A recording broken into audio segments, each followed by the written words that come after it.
எனக்கு வெங்காயம் படம் எடுத்தது இந்த பேட்டர்னில் தான் எடுத்தேன். ஏன்னா வெங்காயம் படத்துக்கு எனக்கு பெரிய தயாரிப்பாளர்கள் யாரும் இந்த கதையை நம்பி பணம் போட தயாராக இல்லை. இவங்க படம் எடுத்த கதையவே ஒரு படமாக எடுக்கலாம் போல இருக்கே அப்படின்ட்டு போட்டுருந்தேன். அதுவும் எனக்கு ஒரு சின்ன இன்ஸ்பிரேஷனாக இருக்கும். இந்த சித்தப்பாவோட மரணம் இந்த மாதிரியான ஒரு மூட நம்பிக்கையை நம்புறதுனால ஏற்பட்டது தான். விளிம்பு நிலை மக்கள் தான் அது உயிரை மாச்சிக்கக்கூடிய அளவுக்கு கழுத்து அறுத்து கொள்வது, நல்ல நேரம் நடக்கும்னு சொல்லி சின்ன பசங்களை நரபலி கொடுக்குறது. 20 ஆண்டுகளுக்கு முன்னாடிலாம் பார்த்தீங்கன்னா மலையாள படம்னு சொன்னீங்கனாலே அதுக்கான பார்வை வேறையாக தான் இருந்தது. 2 மணி நேரம் எனக்கு போர் அடிக்கக்கூடாது, ஏதாவது ஒரு விஷயம் எனக்கு கனெக்ட் ஆகணும். இண்டிபெண்டன்ட் மூவியாக எடுக்கிற வரைக்கும் எந்த பிரச்சனையுமே இல்லை. உலகம் முழுக்க இண்டிபெண்டன்ட் மூவிகள் வந்துக்கிட்டு தான் இருக்குது நிறைய. ஓடிடி சேட்டலைட்லாம் வந்த பிறகு சின்ன படங்கள் நிறைய வர ஆரம்பிக்குது. டிஜிட்டல் வந்த பிறகு கேமரா வந்து ரொம்ப ஈஸியான பிறகு படம் எடுக்கிறவங்களுக்கு ரொம்ப ஈஸியாகிடுச்சு. அதனால் புது கண்டென்ட்லாம் வர ஆரம்பிச்சிருக்கு. 200 கோடி போட்டு எடுக்கிற படமும் இதில் தான், இந்த ஸ்க்ரீனில் தான் ஓடும், இந்த படமும் இந்த ஸ்க்ரீனில் தான் ஓடணுமா அப்படின்னு இப்போ எனக்கு பெரிய அதிர்ச்சியாக இருந்தது. அவர் மேலே இருந்த பிம்பம் எனக்கு வேறையாக இருந்தது. சினிமாங்கிறது ஒரு பெரிய கனவு தொழிற்சாலைலாம் இல்லை. அது வந்து யாரோ நம்ம கற்பனைக்கு எட்டாத ஒரு பெரிய தேவலோகத்திலிருந்து இறங்கி வந்து தான் சினிமாக்குள்ளே போகணும்லாம் ஒன்று. மீடியா கேட் உறவுகளுக்கு வணக்கம். இன்று நம்மோடு திரைப்பட இயக்குனர், நடிகர், தெருக்கூத்து கலைஞர் என பன்முகம் கொண்ட சங்ககிரி ராஜ்குமார் அவர்கள் இணைந்திருக்கிறார். நிகழ்ச்சிக்கு அவரை அன்போடு வரவர். வணக்கம். சமீபத்தில் பயாஸ்கோப் திரைப்படம் வெற்றிகரமாக ஓடிக்கொண்டிருக்கிறது. இந்த திரைப்படத்தை ரசிகர்கள் எப்படி கொண்டாடுறாங்க? இது எதிர்பார்த்த வெற்றியா உங்களுடைய மனம்? ரசிகர்களை பொறுத்த வரைக்கும் இது நான் எதிர்பார்த்ததை விட அதிகமாக கொண்டாடுறாங்கன்னு தான் சொல்ல வேண்டியிருக்குங்க. ஏன்னா நான் வெங்காயமில் ஒரு சீரியஸ் அட்டெம்ப்ட் ஒன்று பண்ணியிருந்தேன். அதையே இப்போது அதே மண் சார்ந்த ஒரு கதையை காமெடியாக ஒரு ஃபன்னாக கொடுக்கும் பொழுது அது எந்த அளவுக்கு அந்த நேட்டிவிட்டி முகங்களுக்கு மேலே காமெடி ஒர்க் அவுட் ஆகும்னு ஒரு சின்ன யோசனை எனக்கு இருந்துகிட்டு இருந்துச்சு. ஆனால் நான் எதிர்பார்க்காத அளவுக்கு காமெடிலாம் சூப்பராக ஒர்க் அவுட் ஆகுது. நம்ம ஃபஸ்ட் ஆஃப் ஃபுல்லாக வந்து பயங்கரமாக சிரித்து ரசித்து பார்த்துட்ருக்காங்க. அது திரையரங்கில் ஒரு பெரிய ஒரு நானே எதிர்பார்க்காத ஒரு வரவேற்பை கிடச்சிருக்கு. ரொம்ப மகிழ்ச்சியாக இருக்குங்க. சமூக வலைதளங்கள் அல்லது பத்திரிகை ஊடகங்கள் எல்லாமே வந்து படத்தை பற்றி எந்த இடத்துலையும் ஒரு நெகட்டிவ் இல்லாமல் எழுதியிருக்கிறாங்க. இது எப்படி சாத்தியமாச்சு? அது ஒரு புது விதமான கலரில் நம்ம அந்த படத்தை கொடுத்தது தான் காரணங்க. வழக்கமாக சினிமா பார்க்குற மூடு, சினிமாவுக்கு இன்னும் இருக்கிற ஒரு கலர் இருக்குல்ல, இது எல்லாத்தையுமே தகர்த்துட்டு புதிய வடிவத்தில், புதிய முகங்களை, புதிய கோணத்தில் நம்ம காட்டினது தான் அவங்களுக்கு வந்து கதையை தாண்டியும் வந்து இது எந்த குறையுமே இல்லைங்கிற மாதிரியான ஒரு மனநிலை ஏற்படுத்தியிருக்கு அப்படின்னு நினைக்கிறேன். அதை தாண்டி வந்து இதில் இருக்கக்கூடிய ஒரு உண்மைத்தன்மை, ஏன்னா நம்ம ஒரு உண்மையான மனிதர்கள், உண்மையான ஸ்லாங்கு, உண்மையான முகம், உண்மையான களம், எந்த விதமான செயற்கைத்தன்மையும் இல்லாமல் ஒரு செட்டோ ஒரு ஆர்டிஃபிஷியலான ஆர்டிஸ்ட்டோ எதுவுமே இல்லாமல் எல்லாமே நேச்சுரலாக இருக்கக்கூடிய ஒரு நேட்டிவிட்டியை நம்ம பதிவு பண்ணியிருக்கோம். அதில் ஒரு நல்ல கருத்து, அதை சிரிச்சுக்கிட்டே பார்க்குற மாதிரி நம்ம கொடுத்துருக்கோம். அப்படிங்கும் பொழுது இந்த மாதிரியான படம்லாம் வந்து சினிமாவுக்கு வரணும் அப்படிங்கிறது தான் எல்லாருடைய ஆர்வமாக இருந்திருக்கு. அப்படிங்கிறது நான் இந்த மாதிரியான நேர்மறை விமர்சனங்கள் மூலமாக நான் தெரிஞ்சுக்கிறேன். பெரும்பாலும் இந்த மாதிரியான ஒரு சின்ன பட்ஜெட் படங்களில் ஒரு பெரிய இயக்குனர்கள் அல்லது ஒரு பெரிய நடிகர்கள் உள்ளே வர்றது அப்படின்றது ஒரு புதுசு. ஆனால் தொடர்ந்து வந்து இயக்குனர் சேரன் அவர்களும் நடிகர் சத்யராஜ் அவர்களும் உங்களுக்கு ஆதரவாக நின்றுருக்கிறாங்க. அவங்க இந்த திரைப்படத்துக்குள்ளே எப்படி வந்தாங்க? இல்லை அது பெரிய கதையெல்லாம் ஒன்றும் இல்லைங்க. ஒரு நல்ல படைப்பை படைக்கக்கூடிய நபர் அப்படிங்கிற ஒரு விஷயம் நம்ம வெங்காயம் படத்தில் நிரூபிச்சிட்டோம். அதனால் என்ன ஏதுன்னே நம்ம கேட்காம கூட போகலாம் அப்படிங்கிற ஒரு நம்பிக்கை தான் இவங்களுக்கு. சத்யராஜ் சார் வந்து ஏற்கனவே எனக்கு வந்து வெங்காயம் படத்தில் நடிச்சிருக்கிறதுனால இந்த படத்துலையும், ஏன்னா வெங்காயம் எப்படி எடுக்கப்பட்டதுங்கிற கதை தான் இந்த படம் அப்படிங்கிறதுனால அது அவர் கண்டிப்பாக அவர் தேவையாக இருந்தது. அதுக்கு பிறகு இப்போ சேரனை வந்து அவர் ரொம்ப விருப்பப்பட்டுலாம் இந்த படத்தில் வந்து நடிக்கலை. ஏன்னா வெங்காயம் உருவான கதை அப்படின்னா சேரனோட பேரை சொல்லாமல், சேரனை காமிக்காமல் அந்த முழுமை அடையாது. அப்போ நான் போய் அவர்கிட்ட கேட்டேன், பல முறை கேட்டேன். அவர் என்ன விஷயம்னு கேட்டு வேறு ஏதோ படம் நினச்சி தான் அவர் வந்து பேச ஆரம்பித்தார். இல்லை இதுதான் கதை, இதில் எல்லாமே உண்மை சம்பவத்தில் யாரெல்லாம் இருந்தாங்களோ அவங்களே இதில் கேரக்டர்ஸாக இருக்காங்க, நீங்களும் இதில் இருக்கணும் அப்படின்னா அவருக்கு பயங்கரமாக கோபம் தான் பட்டார். ஏன் நான் உனக்கு உதவி பண்ணதுங்கிறது அந்த படம் எனக்கு கொடுத்த இம்பேக்ட்டு, நான் அதுக்காக உதவி பண்ணேன். அதை திரும்ப நான் ஒரு 10 வருஷம் கழிச்சு நான் வந்து இந்த படத்தில் நான் பாருங்கள் இவனுக்கு இப்படி பண்ணன்னு சொல்லி காட்டுறதுலாம் நானே சொல்லிக்கிட்டு இருக்கிற மாதிரி ஆகிடும், இதை பண்ணவே பண்ண மாட்டேன் அப்படின்ட்டாரு. அதுக்கு பிறகு கொஞ்சம் நானும் பல வகையில் முயற்சி பண்ணி பார்த்தேன். என்ன பண்ணாலும் அவர் ஒத்துக்கலை. அப்புறம் அது அவருக்கான போர்ஷன்லாம் எடுத்ததே வந்து ஒரு ட்ரிக்காக தான் நம்ம எடுத்தோம். அவருக்கே தெரியாமல் தான் அவரோட போர்ஷன்லாம் எடுத்து படத்தில் இணைச்சோம். கடைசியாக படம் பார்த்துட்டு அவருக்கு வந்து அது என்ன சொல்கிறது, அவருக்கே எதிர்பார்க்கல. அவர் சும்மா ஒரு டப்பிங்காக தான் கூப்பிட்டோம். ஆனால் அவர் படத்தில் அவர் இருக்கார். வேறு வழி இல்லை, அவர் அந்த காட்சியில் அவர் இருந்து தான் ஆகணும் அப்படிங்கிற இம்பேக்ட் அவருக்கே தெரிஞ்சிருக்கும். அதனால் அவர் எதுவும் பெருசாக ஆட்சேபனை சொல்லலை. பெரும்பாலும் சினிமாவில் வந்து ஒரு சினிமா எப்படி எடுக்கிறோம் அப்படின்றத ஒரு திரைப்படமாக எடுக்கிறது அப்படின்றதே புதுசாக இருக்குது. சினிமாவை பற்றி வந்த படங்களே தோல்வியை தழுவிருக்கு அப்படின்றாங்க. அந்த வகையில் நீங்கள் ஒரு சினிமா ஏற்கனவே வெங்காயம் அப்படின்னு ஒன்று எடுத்திருக்கிறீங்க. அந்த சினிமா எப்படி உருவானதுன்னு மீண்டும் ஒரு படம் வந்து நீங்கள் இதில் எடுத்திருக்கிறீங்க, பயாஸ்கோப் அப்படின்னு. இது புதுசாகவும் இருக்குது. இன்னொன்று எவ்வளோ ஒரு தைரியமாக இதை உங்களால் அட்டெம்ப்ட் பண்ண முடியுது? இல்லை, இது எனக்குமே நான் இந்த படத்தை தொடங்குறதுக்கு முன்னாடி ஒரு சினிமா சம்பந்தமான கதை கொண்ட ஒரு படம் இருக்குல்ல, அதை பார்க்குற பார்வைங்கிறது நம்மளால் கனெக்ட் பண்ண முடியாமல் தான் இருந்துச்சு. நீங்கள் குசேலன் மாதிரி பெரிய ஆர்டிஸ்ட் ரஜினிகாந்த் நடித்த மாதிரியான பெரிய படங்களாக இருக்கட்டும், அதுக்கு முன்னாடி பிரகாஷ் நடித்த 2-3 வெள்ளித்திரை மாதிரியான படங்கள், சினிமா கதைக்களமாக கொண்ட படங்களோட ஆடியன்ஸால் பெருசாக கனெக்ட் பண்ணிக்க முடியலன்னு எனக்கே அந்த உணர்வு வந்துச்சு. நீங்கள் ஒரு விவசாயியாக இருக்கலாம், ஒரு டிரைவராக இருக்கலாம், ஒரு ஒரு வாத்தியாராக இருக்கலாம், ஹீரோ இப்படியான கேரக்டர்னால் நம்ம சமூகத்தில் எல்லாம் நம்ம ஊரில் இருக்கக்கூடிய ஒரு கதாபாத்திரங்கள். நம்ம எப்படியாவது ஒருத்தர் அந்த மாதிரி ஆட்களோட நம்ம பேசியிருப்போம். நம்ம சித்தப்பா இருந்திருப்பார், பெரியப்பா இருந்திருப்பார், யாரோ ஒருத்தங்க நம்ம அந்த கதையோட நம்மளை கனெக்ட் பண்ணி விட்டுருவாங்க.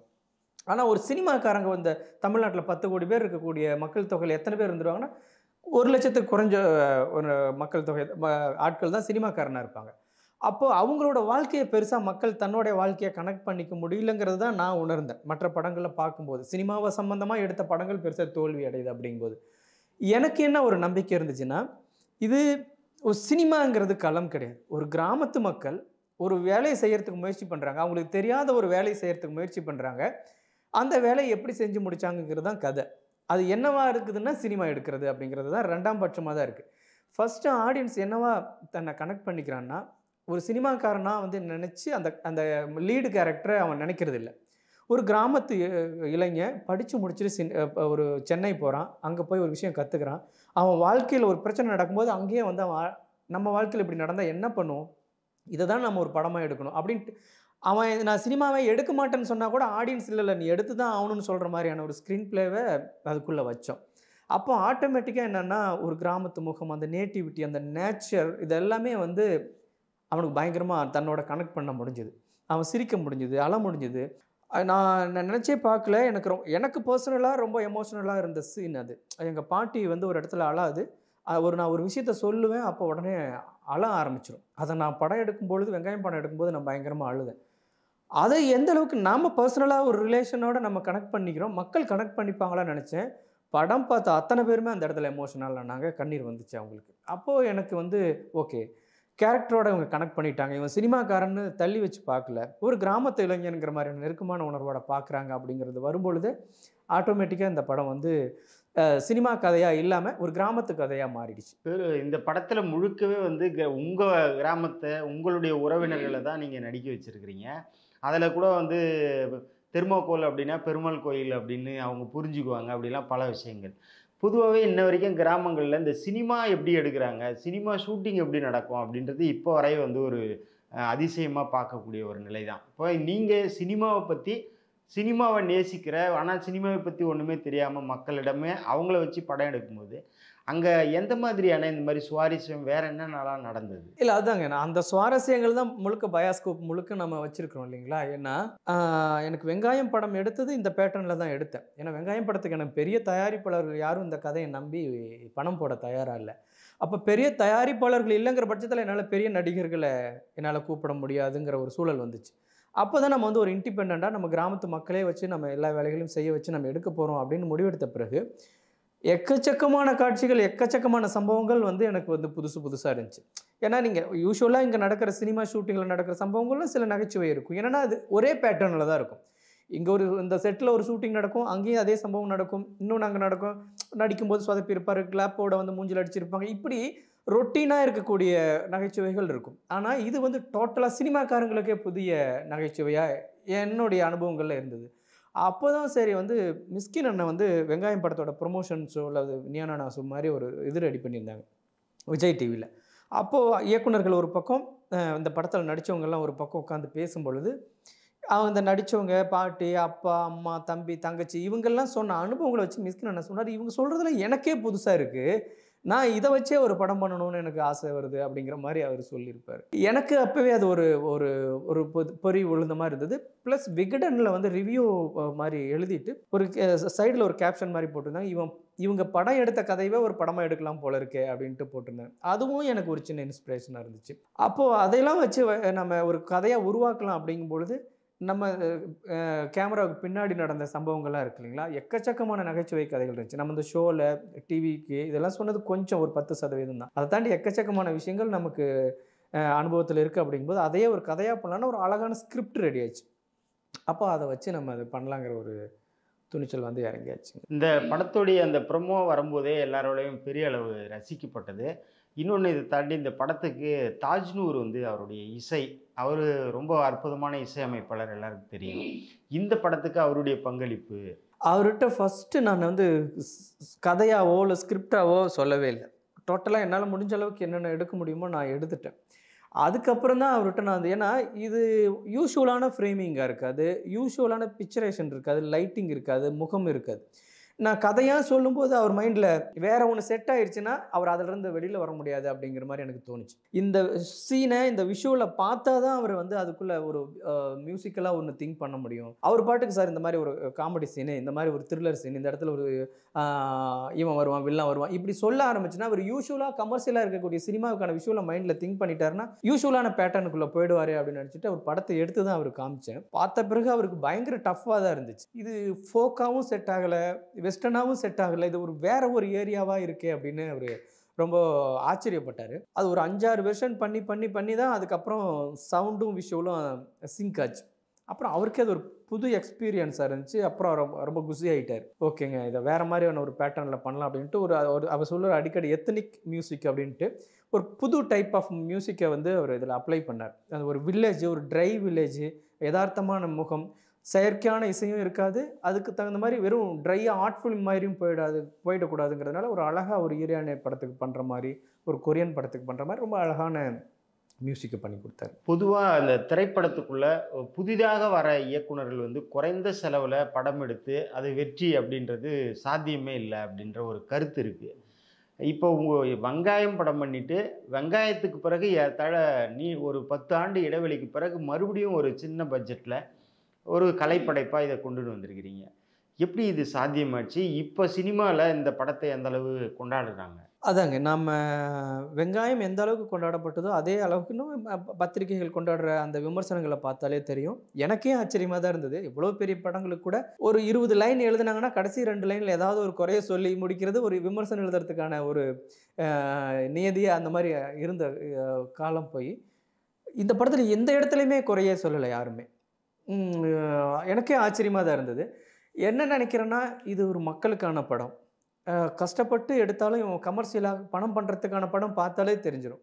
இவன் அதெல்லாம் நோக்கம் இல்லை, இந்த மக்களுக்கு ஏதாவது ஒரு விஷயத்தில் நமக்கு வந்து இந்த கருத்துக்களை போய் சேரணும்னு நினச்சி பாடுபட்டுருக்காங்க அப்படிங்கிறது அவங்க பார்க்குறவங்களோட மனசுலேயே உருவாகிருக்கணும் அப்படின்னு நினைக்கிறேன். அது 10 ஆண்டுகள் இடைவெளின்னா கூட திரும்பவும் வெங்காயம் படத்துக்கு எந்த மாதிரியான ஒரு வரவேற்பு, பத்திரிகைகள் எப்படி வந்து கொண்டாடினாலும் அதே மாதிரி திரும்பவும் கொண்டாடுறாங்கிறது எனக்கு என்ன ஒரு பெரிய கான்ஃபிடென்ட்னா, நல்ல விஷயத்த பண்ணோம்னா அது வியாபாரிகள் என்ன வேணால் சொல்லுவாங்க, ஆனால் அந்த பத்திரிகைகள், மக்கள், ஒரு ஒரு ஒரு சமூக நோக்கத்தோடு இருக்கக்கூடிய நபர்கள் ரொம்ப கொண்டாடுவாங்க அப்படிங்கிற ஒரு அனுபவம் தான் எனக்கு கிடைச்சிது. ஆனாலும் நான் 10 ஆண்டு இடைவெளிங்கிறது சும்மாவே இருக்குல்ல, படம் பண்ணிக்கிட்டே தான் இருக்கேன், வேலைகள் படத்துக்கான வேலைகள் செஞ்சுக்கிட்டே தான் இருக்கேன். வெளியீட்டுக்கு தான் தாமதமே ஒழிய படத்துக்கான வேலைகள் செஞ்சுக்கிட்டே தான் இருக்கேன். அறுவடை பண்ணுறது மட்டும்தான் பாக்கி, விதைக்கிறது, உலர்றது, உரமிடுறது எல்லாமே போட்டு வச்சுக்கிட்டு தான் இருந்திருக்கும் இந்த 10 ஆண்டுகளாக.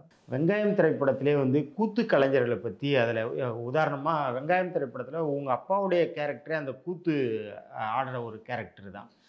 அதனால் இந்த படத்துலேயும் அதே கலைஞர்கள் அந்த சார்ந்த கதை தான் இருந்திருக்கும். நீங்களும் வந்து கூத்துக்கலையை தொடர்ந்து நடிக்கிறீங்க, பயிற்றுவிக்கிறீங்க, அந்த மாதிரியான செய்திகள் எல்லாம் பார்க்க முடியுது. இப்போ இந்த மாதிரியான கலைஞர்கள் ஒரு சினிமாவை கற்றுக் கொடுக்கும்போது நீங்கள் ஒரு நடிகராகவும் இருக்கிறீங்க, இயக்குனராகவும் இருக்கிறீங்க. அந்த கலைஞர்களுக்கு சினிமாவை சொல்லிக் கொடுக்கும்போது எப்படி அவங்க ரிசீவ் பண்ணுறாங்க? அதில் இருக்கிற பிரச்சனைகள் அல்லது சிரமங்கள்? இல்லைங்க, கூத்து கலைஞர்களுக்கு வந்து சினிமாவெல்லாம் சொல்லிக் கொடுக்கணுன்னு அவசியமே இல்லை. ஏன்னா நான் திரைத்துறைக்கு வந்த பிறகு பார்க்குறேன், அதுக்கப்புறம் தான் எனக்கு தெருக்கூத்தோட வேல்யூவே தெரிய ஆரம்பிச்சுது. ஏன்னா இங்கே ஒவ்வொன்றுக்கும் ஒரு டிபார்ட்மெண்ட் இருக்கும். ஃபைட்டர்னா ஃபைட்டுக்கு ஒரு டிபார்ட்மெண்ட் இருக்கும், அதுக்கு 10 அசிஸ்டன்ட் இருப்பாங்க. சாங்க்கு டான்ஸர் இருப்பாங்க, அதுக்கு ஒரு 10 அசிஸ்டன்ட் இருப்பாங்க. டான்ஸ் மாஸ்டர் இருப்பாங்க. டயலாக்குக்கு, காஸ்டியூமுக்கு, ஹேர் ட்ரெஸ்ஸர் எல்லாத்துக்கும் ஒவ்வொன்றுக்கும் ஒவ்வொரு துறை இருக்கும். ஆனால் தெருக்கூத்தை பொறுத்த வரைக்கும் அவங்களே மேக்கப் போட்டுப்பாங்க, அவங்களே காஸ்டியூம் போட்டுவாங்க, அவங்களே ஹேர் ட்ரெஸ்ஸிங் பண்ணிப்பாங்க, அவங்களே நடிப்பாங்க, பாடுவாங்க, சண்டை போடுவாங்க, டான்ஸ் ஆடுவாங்க, மியூசிக் வாசிப்பாங்க. தெருக்கூத்து கலைஞர்கள் ஒரு பன்முகத்தன்மை கொண்ட கலைஞர்களாக இருப்பாங்க. அவங்களுக்கு நம்ம நடிப்பு சொல்லிக் கொடுக்கணுன்னோ, இந்த சினிமாவுக்கான பேட்டர்னுக்காக நம்ம வேலை வாங்குறது கொஞ்சம் ஒரு 10% மெனக்கெடணுமே ஒழிய, அவங்களுக்கு நடிப்புக்கெல்லாம் நம்ம சொல்லிக் கொடுக்க வேண்டிய அவசியமே தெரியாது. தேவையில்ல நம்ம அவங்க நம்ம 100 கேட்டா அவங்க 200 குடுப்பாங்க. அந்த மாரி தான். அப்போ ஏற்கனவே எங்க குடும்பத்தில தாத்தா காலத்திலருந்தே தெருக்கூத்து கலைஞர்கள் அப்படிங்கிறதுனால, எனக்கு அவங்களுக்கு சொல்லிக் குடுக்குறது ஒண்ணும் பெரிய சிரமமா இல்ல.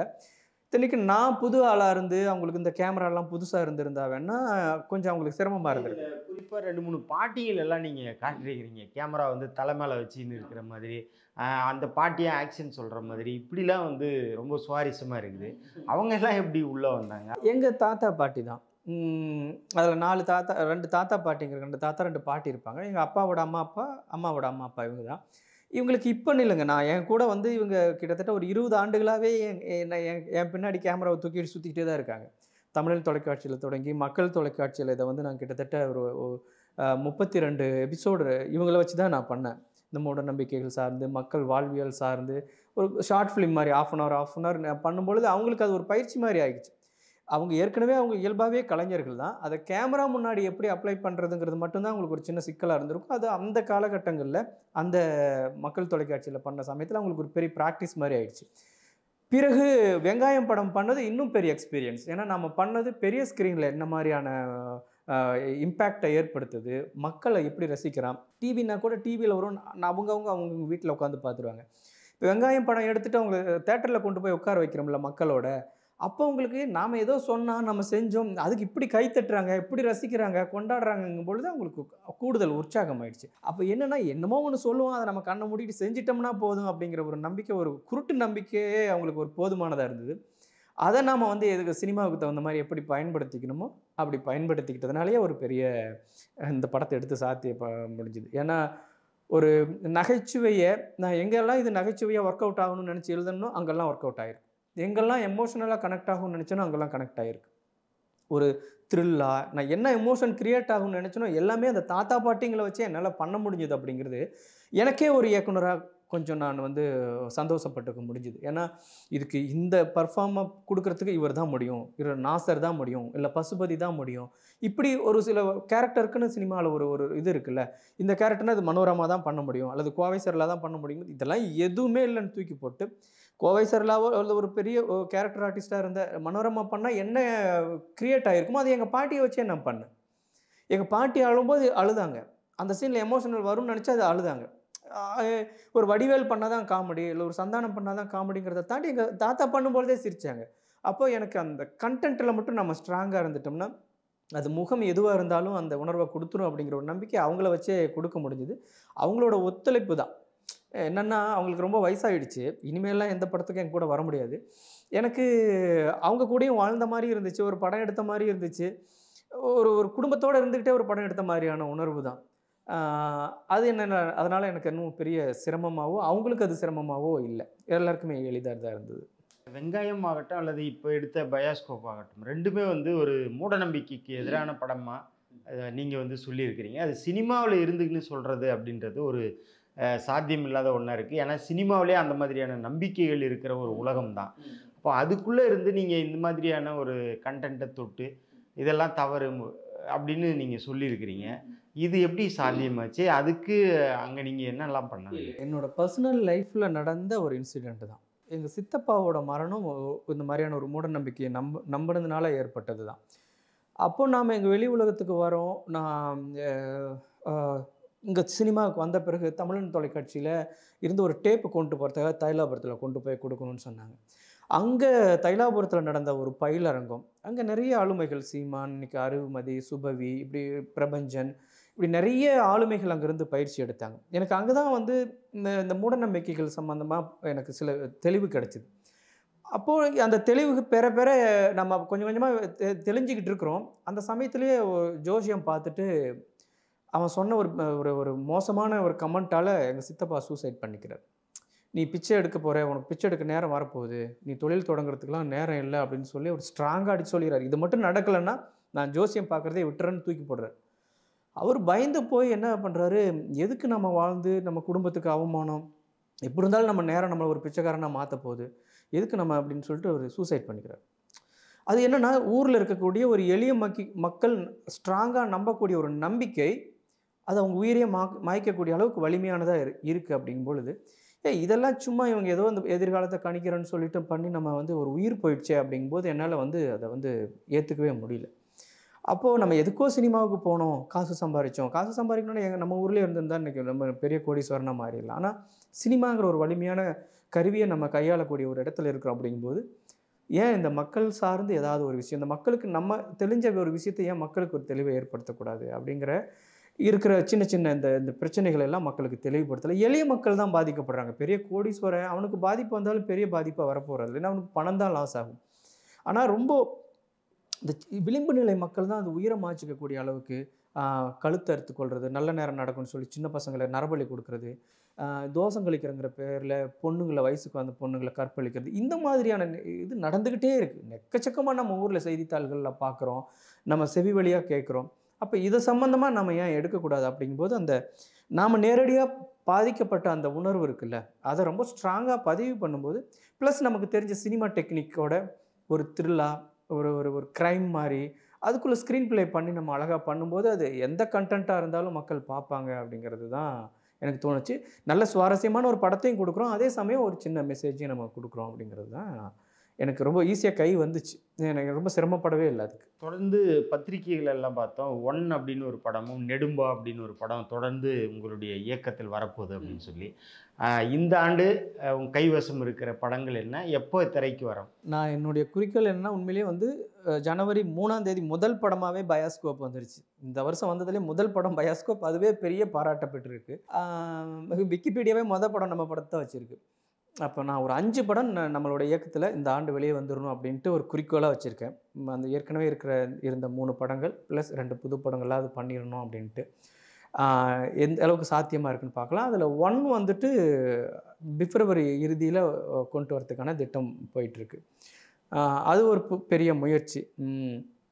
எப்படி வேறு எந்த சினிமாக்காரங்களும் இல்லாமல் ஊரில் இருக்கிறவங்களே வச்சு நம்ம ஒரு படம் பண்ணிட முடியும் அப்படின்ட்டு நம்ம இந்த பயாஸ்கோப்பில் சொன்னோமோ, அந்த மாதிரி தனியாலே ஒரு படத்தை எடுத்துட முடியும் அப்படிங்கிற மாதிரியான ஒரு பெரிய அட்டெம்ப்ட். உலகத்தில் யாருமே பண்ணாத ஒரு முயற்சி இது. அது ஒரு ரொம்ப சூப்பராக வந்திருக்கு படம். பார்த்தவங்க அது ட்ரெய்லர் பார்த்தவங்களுமே ரொம்ப மிரண்டு போய் தான் கொடுத்துட்ருக்காங்க. பயாஸ்கோப் எப்படி ஒரு பெரிய அதிர்வலைகளை உருவாக்குச்சோ அதே மாதிரி ஒன்றும் க்ரியேட் பண்ணோம். அதுக்கும் நம்ம பிப்ரவரியில் படம் வந்துடும், தயாராக இருக்கலாம்.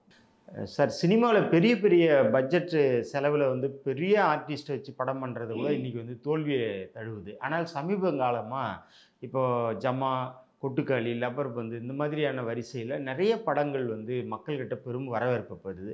குறைந்த செலவில் ஒரு பெரிய ஆர்டிஸ்ட்லாம் இல்லாமல் எடுக்கிற படங்களுக்கு மக்கள்கிட்ட வரவேற்பு இருக்குது. இது எப்படி தமிழ் சினிமாவில் இருக்குது?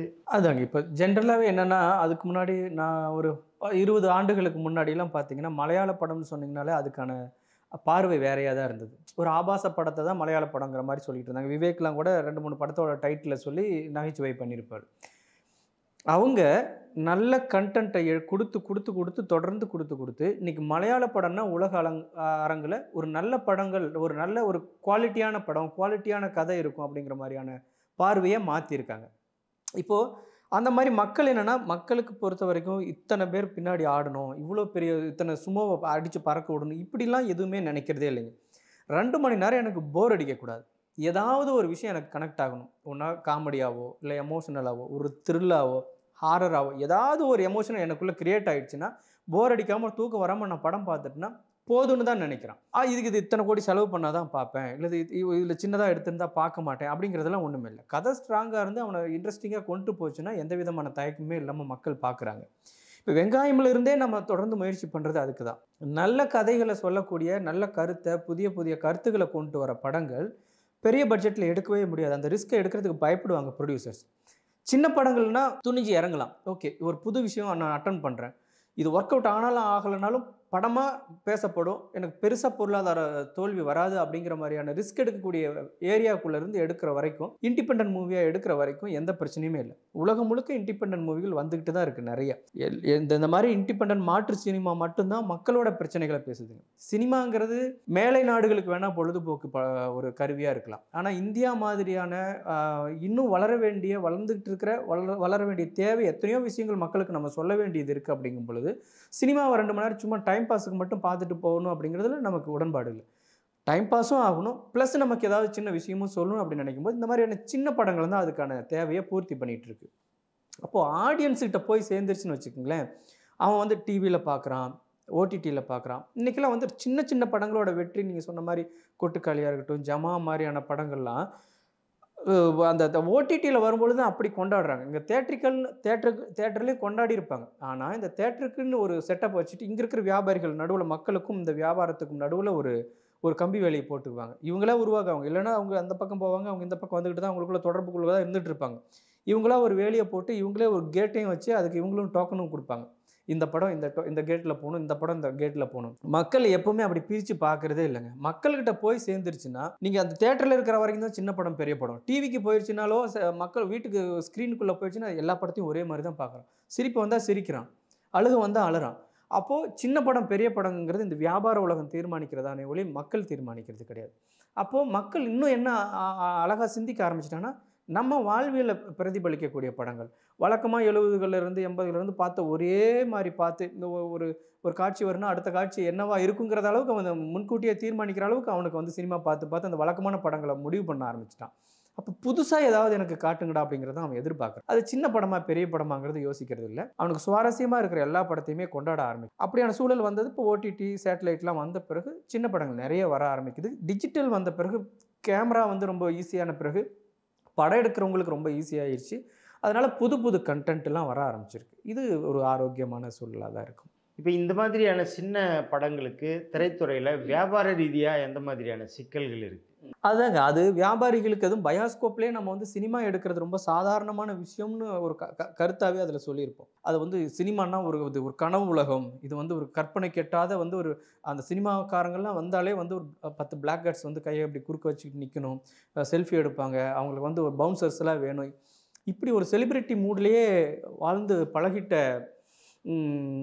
ஆட்களுக்கு இந்த படம் ஒரு பெரிய அதிர்ச்சியாக தான் இருந்திருக்கு. எனக்கே வந்து ஒரு படம் பார்த்துட்டு ஒரு இயக்குனர், தயாரிப்பாளர் அவர் சொல்கிறாரு, அவர் இத்தனைக்கும் ரொம்ப முற்போக்காளராக, ஒரு சிந்தனைவாதியாக அறியப்பட்டவர். 200 கோடி போட்டு எடுக்கிற படமும் இதில் தான், இந்த ஸ்க்ரீனில் தான் ஓடும், இந்த படமும் இந்த ஸ்க்ரீனில் தான் ஓடணுமா அப்படின்னாரு. இப்போ எனக்கு பெரிய அதிர்ச்சியாக இருந்துச்சு. அவர் மேலே இருந்த பிம்பம் எனக்கு வேறையாக இருந்தது. இது எனக்கு எப்படி தோணுச்சுன்னா, ஏண்டா பட்டு சட்டை பட்டு வேஷ்டி கட்டியிருக்கிற நானும் அதே பஸ்ஸில் தான் உட்காந்துட்டு இருக்கிறேன், நீ விவசாயம் பண்ணிவிட்டு கோமணம் கட்டிட்டு வர நீயும் அந்த பஸ்ஸில் வந்து ஏறுவியான்னு ஒரு காலத்தில் ஒரு பாகுபாடு, வர்க்க பாகுபாடு இருந்துச்சு இல்லைங்களா? அது மாதிரி, ஏண்டா நான் அங்கே அதில் பிறந்தேன், நானும் அதே இடத்துக்கு தான் வந்து நிற்பேன், நீ வந்து ஒரு தீண்டத்தகாதவன், நீ அந்த இடத்துல வந்து நிற்கணும்னு நினைக்கிறியான்னு கேட்ட ஒரு ஜாதி பாகுபாடு மாதிரி தான் இந்த வியாபார பாகுபாடு சின்ன படங்களுக்கு இருக்குது அப்படின்னு நான் நினச்சேன். அப்போது இத்தனைக்கும் அவர் கொஞ்சம் முற்போக்காக இருக்கிற மாதிரியான ஆள் தான். எனக்கு ரொம்ப அதிர்ச்சியாக இருந்துச்சு. மக்களுக்கு அந்த பாகுபாடே கிடையாதுங்க. மக்களுக்கு ஸ்க்ரீனில் என்டர்டைன்மெண்ட் இருந்தால் எல்லாத்தையுமே பார்க்குறாங்க. ஆனால் அந்த வியாபாரிகளில் இந்த மாதிரியான புது முயற்சிகளை எடுக்கிறவங்கள போட்டு சிதைப்பாங்க. அவங்க பல்வேறு விதமான தாக்குதல்களை தொடுப்பாங்க. அதையும் தாண்டி வெங்காயம், பயாஸ்கோப் ஒன்றுன்னு தொடர்ந்து அடித்து ஒரு 10 படங்களை கொண்டு வந்து நிறுத்தணும்னு வச்சுக்கோங்களேன். அதுக்கப்புறம் மக்கள் இந்த பக்கம் நல்ல படங்களை, இப்போது நீங்கள் ஈரானிய மக்கள் அவங்களோட உடை எப்படி இருக்குன்னு தெரியும், அவன் எப்படி சமைப்பான்னு ஓரளவுக்கு உங்களுக்கு தெரியும். ஒரு கொரியன் பீப்புளோட வாழ்வியல் ஓரளவுக்கு உங்களுக்கு தெரிஞ்சிருக்கும். ஏன்னா நீங்கள் கொரியா போயிருக்க மாட்டீங்க, ஈரான் போயிருக்க மாட்டீங்க. எப்படி தெரிஞ்சிருப்பீங்க? படங்கள் மூலமாக தெரிஞ்சிருக்கும். அதுதானே ஒரு சினிமா செய்ய வேண்டிய வேலை. ஆனால் நம்ம ஊர் தமிழ் படத்தை பார்த்தா இதுதான் தமிழ் கல்ச்சர்னு காட்டுற மாதிரி ஏதாவது இருக்குமானா ரொம்ப கம்மி தான். ஒரு அழகி மாதிரி, சொல்ல மறந்த கதை மாதிரி, ஒரு பொற்காலம் மாதிரி, ஒரு 16 வயது நிலை மாதிரி ரொம்ப ரேரான படங்கள் தான் சொல்லியிருக்கு. நீங்கள் இங்கே பெரிய மெயின் ஸ்ட்ரீம் ஏரியாவில் கோடிக்கணக்கில் வசூலிக்கிற படங்கள் எதுவுமே நம்மளோட வாழ்க்கையை சொல்கிறது இல்லை. தமிழ்நாட்டுக்காரன் வந்து அடித்தானா 10 சும்மா பறக்கும் போல இருக்குது, தமிழ்நாட்டுக்காரன் டக்குன்னு கல்யாணம் பண்ணானா உடனே 2 பீஸில் போய் சுவிட்சர்லாந்தில் ஆடிட்டு தான் வருவாங்க போல இருக்குது. இப்படியா நம்ம வந்து இயல்பு வாழ்க்கையில் இருக்கோம். ஆனால் கொஞ்ச நாள் அதெல்லாம் போர் அடித்து போய், இதுதான் தமிழ்நாட்டோட சூழல், இதுதான் மக்களோட முகம், இதுதான் மக்களோட ஸ்லாங்கு, இப்படின்னு புதுசாக பார்க்குறதுக்கு தான் உலகம் முழுக்க மக்கள் வெயிட் பண்ணிக்கிட்டே இருக்காங்க. அந்த இடத்த இந்த சின்ன படங்கள் போய் சேரும் பொழுது இங்கே நிர்ணயிக்கிற வியாபாரிகள் இருக்காங்களா, இவங்க அதிர்ச்சி அடைகிறாங்க. கொட்டுக்காளி என்ன, கூழாங்கல் என்ன பெரிய விஷயம், வெங்காயம் என்ன அது சும்மா போய் ஒரு கேமரா எடுத்துகிட்டு வந்தது, பயாஸ்கோப் ஏன் இவ்வளோ பெருசாக பேசணும் அப்படிங்கிற அதிர்ச்சி இந்த பெரிய வியாபாரிகளுக்கு வர்றது இயல்பாக தான் இருக்குது. அதை தாண்டி நீங்கள் இன்டர்நேஷ்னல் ஃபிலிமுக்கான ஒரு சின்ன ஒரு கோட் வேர்ட் மாதிரி வச்சுருக்காங்க. மோர் ரூட்டட் மோர் இன்டர்நேஷ்னல் அப்படின்னா எந்த அளவு நீங்கள் டீப்பாக வில்லேஜுக்குள்ளே போகிறீங்களோ, மக்களோட வாழ்வியலை டீப்பாக பதிவு பண்ணுறீங்களோ, அந்த அளவுக்கு உலகம் முழுக்க அது போய் சேருது. அப்போது அதுதான் ஒரு பெரிய வியாபாரமாகவும் ஒரு மாறுது. இங்கே இருக்கிற சின்ன சின்ன வியாபாரிகள் அதை பார்த்து அதிர்ச்சி அடைய தான் செய்வாங்க. நம்ம அதையும் தாண்டி படங்கள் பண்ணிக்கிட்டே தான் இருக்கணும். இதை தாண்டி இன்னைக்கு ஒரு திரைப்படம் சமூக வலைதளங்கள்ல எந்த அளவு ட்ரோல் பண்றாங்க அல்லது எந்த அளவு ஆதரிக்கிறாங்களோ அதுவும் ஒரு வெற்றிக்கு காரணமா இருக்குது அப்படின்னு சொல்லப்படுது.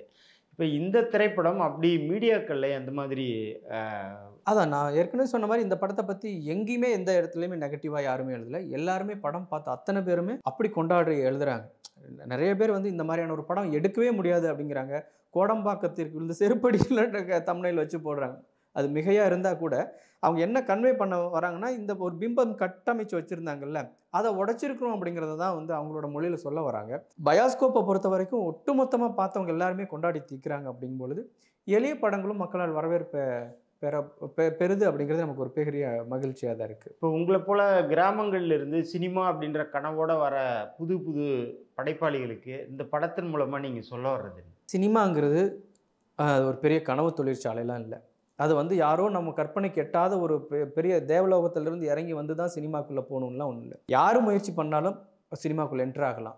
யார் முயற்சி பண்ணாலும் படம் எடுக்கலாம். இன்றைக்கி தொழில்நுட்பம் நிறைய வளர்ந்துருக்கு. இன்றைக்கி அதுக்கான படிப்புகள்லாம் நிறைய பாடத்திட்டங்கள்லாம் உங்களுக்கு எளிமையாக கிடைக்கிறதுக்கான வாய்ப்புகள் உருவாயிருக்கு அப்படிங்கும்பொழுது உங்களோட வாழ்க்கையை பதிவு பண்ணுங்கள். படம் எடுக்கிறங்கிற பேரில் ஏதோ ஏற்கனவே அரைச்சோம்னா அது கவனிக்கப்படாமல் தான் போகும். புதுசாக எதையாவது கையில் எடுத்து புது வித முயற்சியை ஒன்று நீங்கள் அட்டன் பண்ணிங்கன்னா கண்டிப்பாக இந்த உலகம் திரும்பி பார்க்கும் அப்படிங்கிறது தான் நான் வெங்காயத்தின் மூலமாக, பயாஸ்கோப்பின் மூலமாக நான் கற்றுக்கிட்ட பாடம்.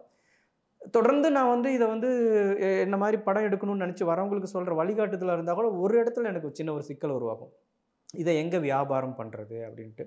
அது இன்றைக்கி எனக்கு இந்த பயாஸ்கோப் படம் பார்த்த உடனே ஏன்னா படம் எடுக்கிறவனோட ஸ்ட்ரகிள் அந்த படம் வந்து வெளிப்படுத்துறதுனாலே என்னவோ தெரியல, அந்த நிறுவனமே வந்து ஒரு புது ஆஹா ஃபைண்டுன்னு ஒரு செக்மெண்ட்டை கிரியேட் பண்ணியிருக்காங்க. ஒரு படம் எடுத்தால் நல்ல படத்துக்கெல்லாம் இவ்வளோ ஸ்ட்ரகிள் இருக்கா அப்படிங்கிறது அவங்க உணர வச்சிருக்கு இந்த பயாஸ்கோப் படம். அதன் மூலமாக உருவான செக்மெண்ட்டில் மாதம் ஒரு நல்ல படத்தை நாங்கள் வந்து ஸ்ட்ரீம் பண்ண போகிறோம் அப்படின்னு சொல்லியிருக்கிறது ஒரு படைப்பாளியே எனக்கு ஒரு பெரிய சந்தோஷமாக இருக்குது. ஒரு நம்பிக்கையோட படம் எடுத்து அதில் ஒரு நேர்மையும் அறமும் இருக்கக்கூடிய ஒரு கதையாக இருந்துச்சுன்னா நிச்சயம் இந்த மக்களால் கொண்டாடப்படும் அப்படிங்கிறது தான் என்னுடைய கருத்து. இந்த மாதிரியான ஒரு சின்ன பட்ஜெட்டில் ஒரு கலை படைப்பு, ஒரு மண்ணினுடைய அடையாளத்தை பதிவு செய்கிற படங்களுக்கு அரசு எந்த அளவு ஆதரவாக இருக்குது? அது இருக்கிற அரசை பொறுத்துங்க. ஏன்னா வெங்காயம் படம் பாராட்டாதவங்களே இல்லை, ஒட்டுமொத்த சினிமாவும் பாராட்டி தள்ளிச்சு. ஆனால் ஆட்சி மாறிச்சு, அடுத்த ஆட்சியில் வரும்போது வெங்காயம் படத்துக்கு மானியம் கூட கிடைக்கல, எந்த விருதுக்குமே அதை வந்து எடுத்துகிட்டு போகல. அப்போது இது அது அரசுங்கிறது வந்து அப்போதைக்கு யார் பதவியில் இருக்கிறாங்களோ அவங்க மனநிலையை பொறுத்து. தென்னிந்திய சினிமாக்கள் அங்கே இருக்கிற அரசுகள்லாம் எப்படி இருக்குது? இப்போ உதாரணமாக ஆந்திராவோ அல்லது கேரளாவோ கர்நாடகாவோ அவங்கெல்லாம் எப்படி பார்க்க? இல்லை நம்ம தமிழ்நாட்டில் பார்க்கும் பொழுதே எனக்கு என்னென்னா அவங்க கவனத்துக்கு போனால் அதை வந்து தேர்ந்தெடுக்கிறாங்க. எனக்கு உண்மையிலே வந்து ஆந்திராவில் இப்போ மொத்தமாக மத்திய அரசு என்எஃப்டிசின்னு ஒரு நிறுவனம் அமைப்பு ஒன்று வச்சுருக்காங்க. அதில் நல்ல படங்கள் எடுக்கணும், அதை வந்து இத்தனைக்கும் ஏகப்பட்ட ஃபண்டு அதில் இன்வெஸ்ட் பண்ணுறாங்க, எக்கச்சக்கமாக. அது ஒரு பாம்பே போனோம்னா அது ஒரு பெரிய கார்ப்பரேட் நிறுவனம் மாதிரி, அவ்வளோ பெரிய ஆஃபீஸ், அவ்வளோ மக்கள் அதில் வேலை செஞ்சிட்ருக்காங்க. எனக்கு இருக்கிற ஆசையில் என்ன, நீங்கள் ரீஜனலாக வந்து ஒரு வருஷத்துக்கு ஒரு 4 படம், இது வந்து லாஸில் மட்டுமே போகிறதில்ல, ஒரு நல்ல படம் நல்ல ஆர்டிஸ்ட்டை வச்சு எடுத்து அதுவும் லாபம் கொடுக்கக்கூடியது தான். அந்த மாதிரி ஒரு நல்ல படங்களை எடுக்கலாம், அவங்களே அங்கீகரிக்கலாம், அவங்க முன்னாடி ஸ்கிரிப்டை தேர்வு பண்ணலாம் பண்ணுறாங்க. ஆனாலும் இன்றைக்கி தமிழ்நாட்டில் எத்தனை என்எஃப்டிசி படங்கள்னு சொல்லிட்டு நம்ம பார்க்க முடியுது. அப்படி தான் இருக்குது. நம்ம தனியாக ஆந்திரா கேரளான்னு மட்டும் பிரிக்காமல் ஒட்டு மொத்தமாக இந்தியா முழுக்க நல்ல படங்களை உருவாக்குறதுக்குன்னு அமைப்புகள் வச்சுருக்காங்க. அந்த அமைப்பு இன்னும் தீவிரமாக செயல்பட்டால் அட்லீஸ்ட் நல்ல படம் எடுத்துகிட்டு வந்தவங்களையாவது அங்கீகரித்து இன்னும் கொஞ்சம் உற்சாகப்படுத்தினா இன்னும் தமிழ் சினிமாவும் உலக அரங்கில் கவனம் பெறும் அப்படிங்கிறத நான் நினைக்கிறேன். இந்த மாதிரியான படங்களுக்கு ஆஸ்கார் விருது கிடைக்கிறதுக்கு வாய்ப்பு இருக்கா? கடந்த காலங்களில் அப்படி நடந்திருக்கா? அதுக்கு இல்லை, எல்லாமே வந்து இப்போ ஒரு மாதிரி வியாபாரத்தன்மைக்குள்ளே தான் போகிற மாதிரி இருக்குது. ஏன்னா இன்றைக்கி கங்குவாங்கிறது அவ்வளோ நெகட்டிவாக போச்சு, இன்றைக்கி ஆஸ்காருக்குள்ளே போயிருக்குன்னு ஒரு பட்டியல் இன்றைக்கி நம்ம பார்க்க முடியுது. ஒரு சிலது வந்து தரம் சார்ந்து முடிவெடுக்கப்படுது. ஒரு சிலது வந்து பணத்தால அத சாதிக்க முடியும்னு இருக்கும் பொழுது, அது எதையுமே அதுதான் அளவுகோல்னு நம்ம நிர்ணயிக்கக்கூடியதில்ல. எனக்கு நான் எப்படி எடுத்துக்கிறேன் தெரியுங்களா? இப்ப வெங்காயம் படம் பார்த்துட்டு, அது மக்கள் மத்தியில ஏற்படுத்தின விளைவு, அது ஒரு பத்திரிக்கை செய்தியா வருது. இன்னைக்கு பயோஸ்கோப் படத்துல அத நான் பதிவு பண்ணியிருக்கேன். இந்த பொதுமக்கள்ட்ட போய் அவங்க வாழ்க்கையில ஏற்படுத்த மாற்றம் இருக்குல்ல, அது நீங்க 100 ஆஸ்கார் வாங்குறத விட பெருசுன்னு நான் நெனைக்கிறேன். நான் எதுக்கு வந்தேனோ, என்னோட நோக்கம் நிறைவேறுதுங்கிறது இருக்கும்போது, ஒரு படைப்பாளியா எனக்கு நீங்க ஆஸ்கார் நான் என்ன வச்சுட்டு என்ன பண்ண போறேன்? வாங்கிட்டு வரும்போது 2 நாள் செய்தியா இருக்கும். கொண்டு போய் ஒரு இதுல வச்சுருவோம் அவ்வளோதான். ஆனா, இது மக்களோட வாழ்வியல்ல பிரதிபலிச்சிருக்குங்கும்போது, நம்ம படத்தால ஒரு மக்களுக்கு ஒரு சின்ன மாற்றம் ஏற்பட்டிருக்கும்போது, அது குடுக்குற சந்தோஷம் வந்து பெரிய சந்தோஷம் இல்லைங்களா? ஒரு உண்மையா ஒரு படைப்பாளிக்கு அதுதான் பெரிய அவார்டுன்னு நான் நெனைக்கிறேன். 2025 உங்களுடைய அனைத்து படங்களும் வெற்றி பெற வாழ்த்துக்கள். இவ்வளவு நேரமாக எங்களிடம் பல்வேறு கருத்துக்களை பகிர்ந்து கொண்டமைக்கும் நன்றி.